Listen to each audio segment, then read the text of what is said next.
Thank you. You're welcome. Right this way, gentlemen.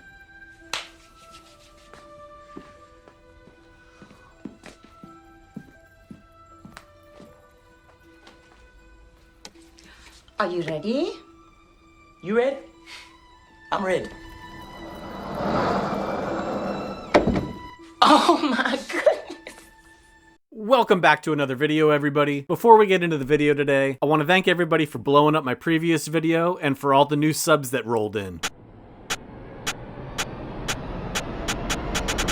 Nice.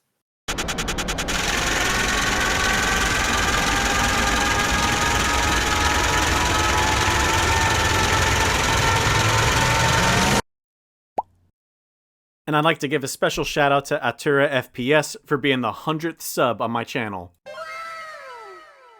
And with the thank yous and the firm handshakes out of the way, let's get into the video. Like many of you, I've been patiently waiting for Battlefield 6 to drop, and it looks like we can almost see the light at the end of the tunnel. But as they say, it's always darkest before the dawn. And that brings us to the Call of Duty Beta.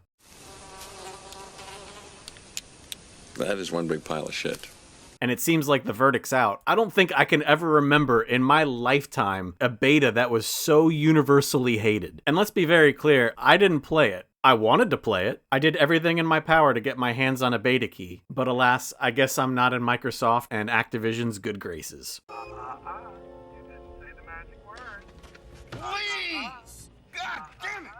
And because of that, on some positive notes, I was able to keep my blood pressure from spiking. And I was able to hold on to a couple brain cells, which I would have undoubtedly lost if I had entered into that beta. So I got that going for me, which is nice. And even though this beta was a massive dookie show, I by no means think that Call of Duty is dead. We live in a society that seems to demand and expect perpetual growth. But perpetual growth is impossible. Everything moves in waves, and waves have crests and troughs, good times and bad times. Call of Duty's been surfing that crest of popularity for the last couple years, and the Battlefield franchise has undoubtedly been at the trough of that wave. In fact, there hasn't even been a decent Battlefield game in 9 years since Battlefield 1 in 2016. Battlefield 2042 might be the worst game I've ever played in my life. And that's saying a lot because I had the pleasure of playing Aliens Colonial Marines. So if you're a CoD player, I wouldn't worry about it too much. Market competition will force them to make a better game in the future. And from what it looks like, 2026 is shaping up to be a great year for gaming. But we've been let down by pretty much every one of these studios before in the past, so we're gonna have to wait till we get our hands on the actual game before we jump to conclusions. And speaking of getting hands on, if you didn't pre-order, then respect. But if you did pre-order, you can officially go ahead and pre-download the game as of right now. So you'll be ready to go right at release. I hope you have a good rest of your week, and I'll see you on the battlefield.